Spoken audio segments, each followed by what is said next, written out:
میرا خیال ہے کہ اب آپ سمجھ گئے ہوں گے کہ ہمارے گھر میں کتنی سختی سے مذہب پر عمل درآمد ہوتا ہوگا۔ اسی طرح اگر بات کریں میری اسکولنگ کی، تو میں نے پیٹرسن پرائمری اسکول اور میموریل بولیوارڈ اسکول میں ابتدائی تعلیم حاصل کی ہے۔ اس کے بعد میں نے سینٹ پالس کیتھولک ہائی اسکول میں تعلیم حاصل کی، جو کہ ننس چلاتی ہیں، اور وہاں کی ساری ٹیچرز بھی ننس ہی ہیں۔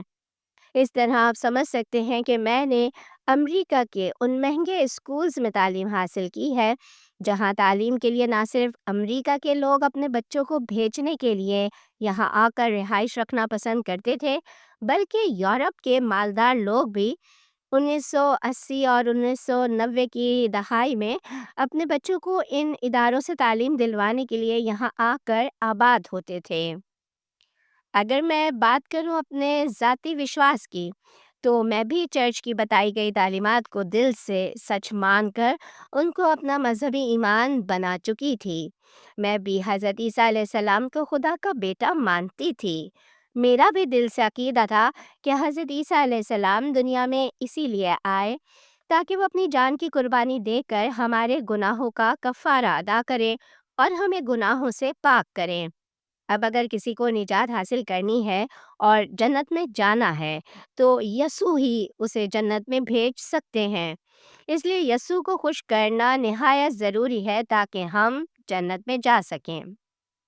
میں اپنے لیے یسوع کی دی ہوئی قربانی پہ اتنی زیادہ دل سے ان کی شکر گزار تھی کہ ہمارے گھر میں ہی یسوع کا جو مجسمہ تھا، جس میں وہ صلیب یعنی کراس پر ٹنگے ہوئے تھے، ان کے ہاتھوں پاؤں میں کیل لگے ہوئے تھے اور سر پر کانٹوں کا تاج تھا، جسم سے خون بہہ رہا تھا، تو میں اس مجسمے کے سامنے کھڑی ہو کر روتی تھی کہ یسوع نے ہمارے گناہوں کی خاطر کتنی تکلیفیں اٹھائی ہیں۔ بہرحال قصہ مختصر یہ کہ جب تک میں کنیکٹیکٹ کے ماحول میں رہی، میں 100% کٹھر کیتھولک ہی تھی۔ میری سوچ میں تبدیلی اس وقت آئی جب میں نے امریکہ سے باہر سفر کیے۔ میں ایک ٹریول ایجنسی میں جاب کرنے لگی، جہاں مجھے دنیا بھر کے کئی ممالک کے سفر درپیش آئے۔ میں 12 مرتبہ مڈل ایسٹ کے عرب ممالک گئی، میں ترکی گئی، میں اردن، عمان، اور میں نے انڈیا کا وزٹ کیا۔ میں ہانگ کانگ گئی، چائنا، جاپان، ملائیشیا اور تقریباً سبھی پوری دنیا کے ممالک میں گئی۔ جب میں نے دنیا کے مختلف کلچرز اور مختلف مذاہب کو دیکھا، سمجھا اور جانا، تو میری سوچ کی کھڑکیاں کھلیں اور مجھے پتہ چلا کہ حقیقت کیا ہے۔ سب سے پہلا ٹرننگ پوائنٹ تو تب آیا جب میں ہائی اسکول سے نکل کر لندن گئی اور میں نے لندن کی یونیورسٹی سے فیشن ڈیزائننگ اور انٹیریئر ڈیزائننگ کے کورسز کیے۔ جب میں اپنی تعلیم مکمل کر کے واپس امریکہ آئی، تو میری نانی نے کہا کہ اب تمہارے کمیونین کی تقریب ہونی ہے، اس لیے تم سب سے پہلے چرچ جا کر پادری کے سامنے اپنے گناہوں کا اعتراف کرو اور معافی مانگو، تاکہ زندگی بھر کے پچھلے گناہوں سے پاک ہو کر کمیونین کی تقریب کی جا سکے۔ کیتھولک وشواس کے مطابق آپ چرچ جاتے ہیں، جہاں آپ پادری کو بتاتے ہیں کہ آپ اپنے گناہوں کا اعتراف کرنے اور معافی مانگنے آئے ہیں۔ وہ آپ کو کنفیکشنز باکس میں لے جاتا ہے تاکہ آپ کنفیکشن باکس کی آڑ میں اپنے گناہوں کا اعتراف کریں اور سامنے بولنے کی شرمندگی سے بچ سکیں۔ پھر جب آپ گناہوں کا اعتراف کرتے ہیں، تو پادری کہتا ہے کہ وہ گاڈ جیسس سے کہے گا کہ تمہارے گناہ معاف کر دے، تم فلاں فلاں سرمنز پڑھا کرو، اور اس طرح آپ گناہوں سے پاک ہو کر واپس آتے ہیں۔ مگر جب میں چرچ گئی اور میں نے پادری سے کہا کہ کنفیکشن باکس کہاں ہے، اس نے کہا کہ کنفیکشن باکس تو نہیں ہے، تم مجھے اپنے گناہ یہیں بتا دو۔ میں نے کہا، یہیں؟ ایسے اوپنلی سامنے؟ اس نے کہا، ہاں، یہیں میرے سامنے۔ آپ یقین جانیے مجھے بہت عجیب لگ رہا تھا۔ یہ میرے بچپن سے لے کر جوانی تک کے سارے گناہوں کا اعتراف تھا، اور مجھے یہ سب کچھ پادری کے سامنے بتاتے ہوئے شرم محسوس ہو رہی تھی، کیونکہ مجھے آئندہ بھی ساری زندگی اسی چرچ میں عبادت کے لیے آنا ہے، جہاں میرا ہر مرتبہ اس پادری سے سامنا ہوگا جو میرے بارے میں سب جانتا ہے کہ میں نے کیا کیا غلط کام کیے ہیں، تو یہ سب میرے لیے نہایت شرمندگی کا باعث تھا۔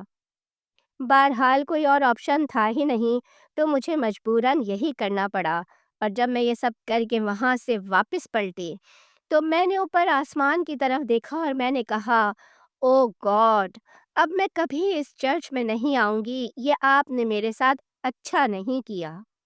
میرے لیے بات بہت ہی آکورڈ تھی کہ پادری میرے سب گناہ جانتا ہے، حالانکہ وہ بھی میری طرح ایک انسان ہی ہے، اس سے بھی گناہ ہوئے ہوں گے، ہو سکتا ہے اس نے مجھ سے بھی بڑے گناہ کیے ہوں، مگر میں اس کے گناہ نہیں جانتی۔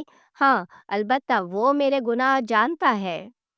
تو میرے دل میں پہلی مرتبہ کیتھولزم کے کسی عقیدے کے بارے میں سوال پیدا ہوئے کہ میں ڈائریکٹ گاڈ سے خود معافی کیوں نہیں مانگ سکتی؟ خدا مجھے ڈائریکٹ معاف کیوں نہیں کر دیتے؟ کیوں میں کسی انسان کے سامنے گناہوں کا اعتراف کر کے لوگوں کے سامنے ایکسپوز ہوں؟ کیتھولزم کے علاوہ میری جانکاری پروٹیسٹنٹ اور دوسرے عیسائیت کے فرقوں کے بارے میں بھی تھی۔ اس کے علاوہ یہودیت کے بارے میں بھی مجھے کافی نالج تھی۔ میرے کئی یہودی دوست تھے جن کے ساتھ بچپن سے میں کھیل کر جوان ہوئی تھی، حتیٰ کہ ان کی فیملی سے بھی اچھے تعلقات تھے، کیونکہ اچھے اسکولز کی وجہ سے کئی مالدار یہودی بھی یہاں آ کر آباد ہوئے تھے جو کہ اچھے بڑے تاجر گھرانے تھے۔ مگر مجھے اسلام کے بارے میں کوئی آگاہی نہیں تھی، سوائے اس کے کہ اخبارات اور ٹی وی وغیرہ سے جو کچھ پتہ چلتا تھا، اور میرے ارد گرد معاشرے کے لوگ بھی اسلام کے بارے میں نہ ہی اچھی جانکاری رکھتے تھے اور نہ ہی اچھی سوچ۔ پھر میں تعلیم مکمل کر کے جاب کرنے لگی۔ میری جاب ایک ٹریول ایجنسی میں تھی جہاں مجھے کئی ممالک گھومنے کا موقع ملا، جن ممالک کی لسٹ میں پہلے بھی بیان کر چکی ہوں۔ تو سب سے پہلی مرتبہ اپنی ماں کے ساتھ میں ایجپٹ گئی، جہاں میری کئی لوگوں سے دوستیاں ہوئیں جو کہ بہت ہی اچھے اور بہت فرینڈلی مسلمان تھے۔ مجھے ایجپٹ پہ بہت زیادہ اپنائیت کا احساس ہوا۔ اس کے علاوہ میں نے مڈل ایسٹ کے کئی سفر کیے۔ میں 12 مرتبہ سعودی عرب گئی، میں اردن گئی، میں ترکی گئی۔ یہاں پر لوگ مجھے بہت زیادہ اپنے لگے۔ میں نہیں جانتی کہ ایسا کیوں تھا، مگر مجھے لگتا تھا کہ ان کی سوچ اور میری سوچ ایک جیسی ہی ہے۔ میں بھی انہی کی کمیونٹی کا حصہ ہوں، جبکہ مجھے امریکہ پرایا لگتا تھا۔ جب میں امریکہ میں ہوتی تھی تو مجھے لگتا تھا کہ میں بیگانے انجانے لوگوں میں آ گئی ہوں۔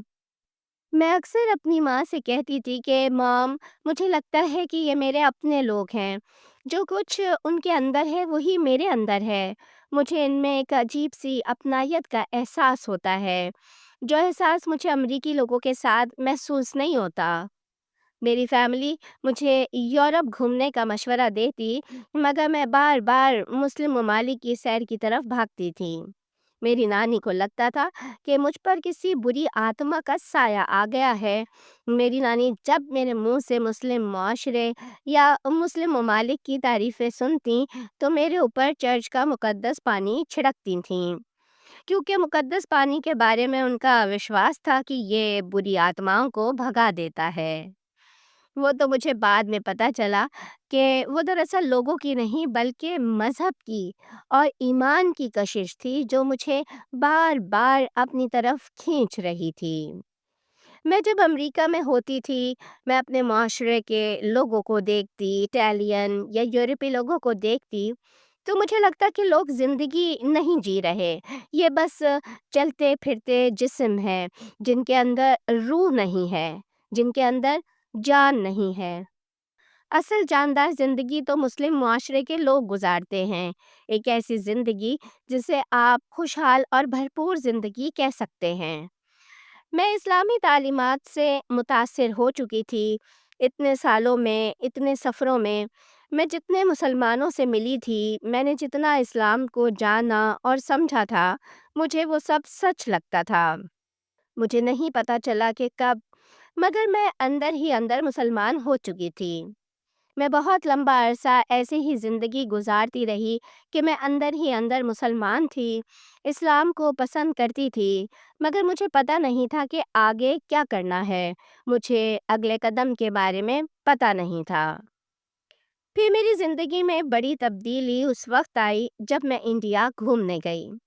اسلام تو کافی عرصے سے میرے اندر تھا، مگر مجھے اس بات کا احساس انڈیا جا کر ہوا کہ میں اندر سے مسلمان ہوں، میں شرک سے پاک ایک خدا کی عبادت کرنا چاہتی ہوں۔ دراصل جب میں انڈیا گئی تو میں نے دیکھا کہ وہاں 3,500 مختلف خدا ہیں اور ان خداؤں کی عبادت کی جاتی ہے، بتوں کی پوجا کی جاتی ہے، چوہوں کی پوجا کی جاتی ہے، گائیں، ہاتھی، بندر، جانوروں کی پوجا کی جاتی ہے۔ تو مجھے احساس ہوا کہ دنیا میں کتنا زیادہ شرک پایا جاتا ہے۔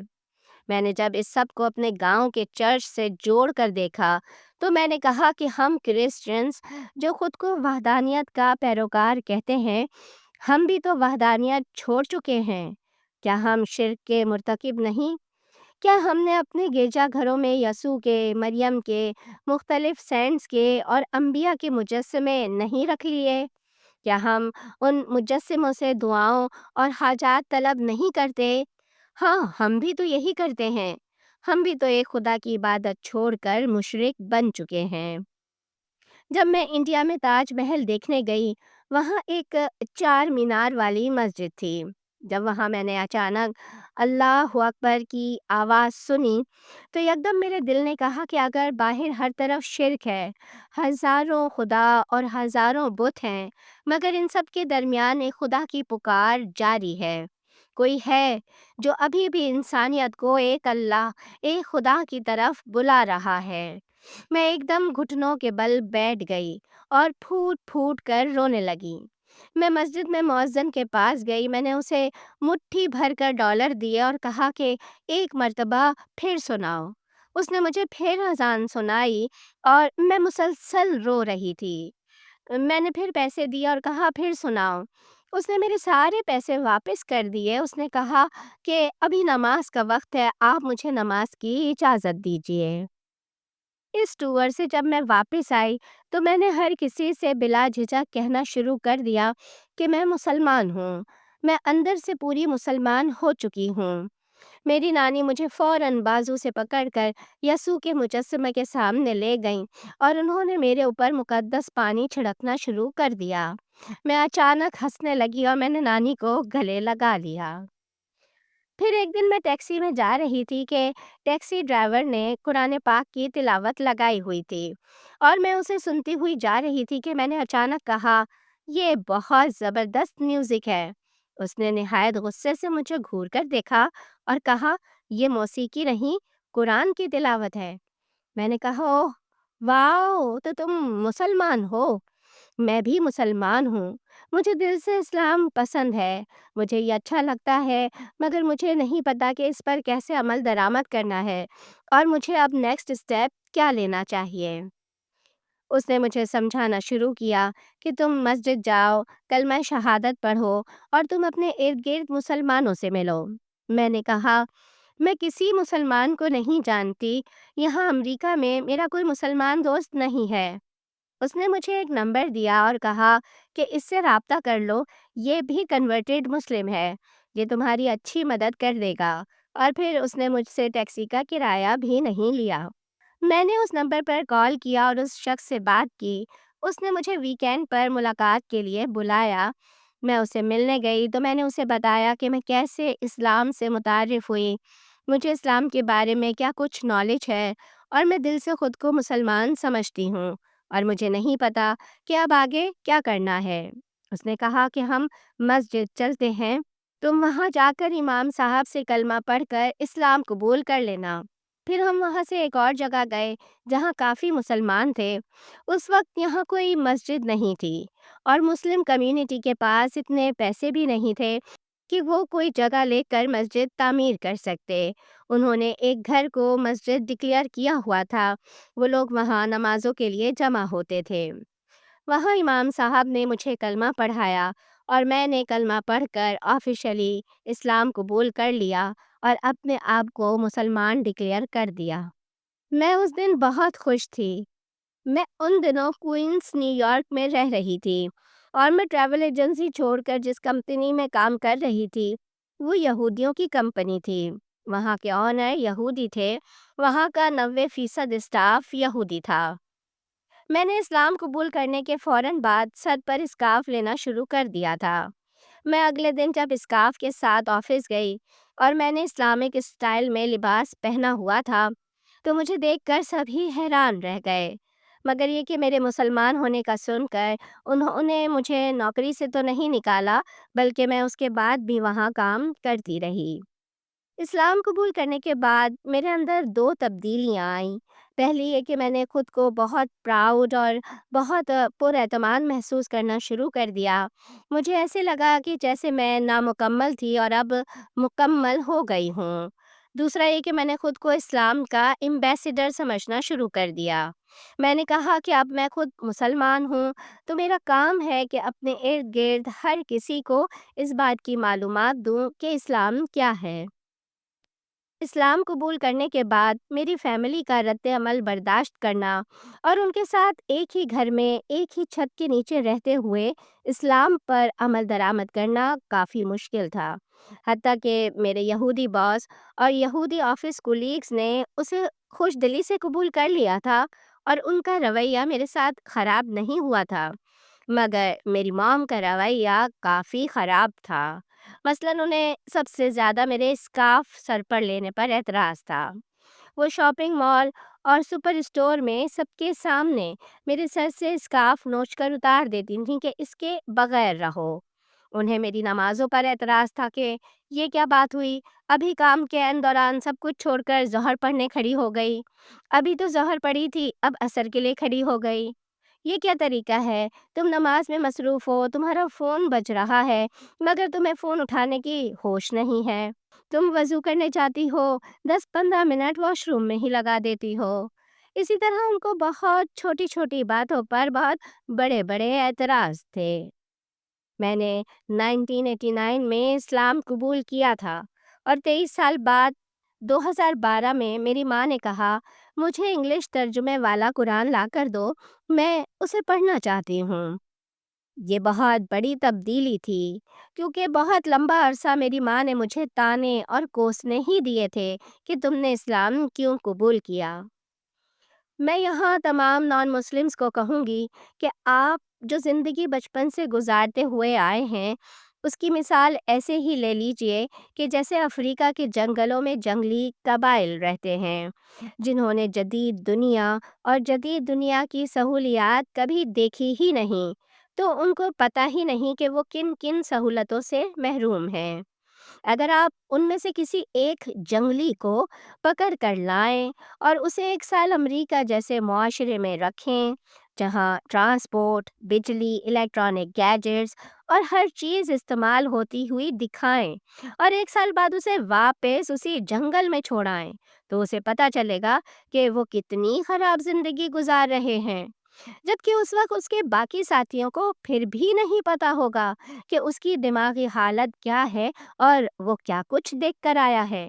بالکل اسی طرح جن لوگوں نے کفر میں آنکھ کھولی ہے اور کفر میں ساری زندگی گزاری ہے، جنہوں نے کبھی اسلام کو پڑھا نہیں، سمجھا نہیں، ان کی مثال اسی جنگلی قبیلے جیسی ہے جن کو پتہ ہی نہیں کہ زندگی کی جدید سہولیات کیا ہیں۔ اسی طرح آپ کو بھی پتہ ہی نہیں ہے کہ اسلام کیا ہے۔ پہلے اسلام کو پڑھیے، اسے سمجھیے، پھر آپ کو فرق پتہ چلے گا کہ دونوں طرح کی طرز زندگی میں کیا فرق ہے۔ اس کے ساتھ ہی آپ مجھے اجازت دیجیے۔ السلام علیکم۔ بلا شبہ ناظرین، سینڈرا نے جو آخری پیغام سب کے لیے دیا ہے اس کے بعد مزید کچھ کہنے کی ضرورت ہی نہیں ہے۔ اس کے ساتھ ہی آپ اپنی بہن، اپنی ہوسٹ سدرا امین کو اجازت دیجیے۔ اللہ نگہبان۔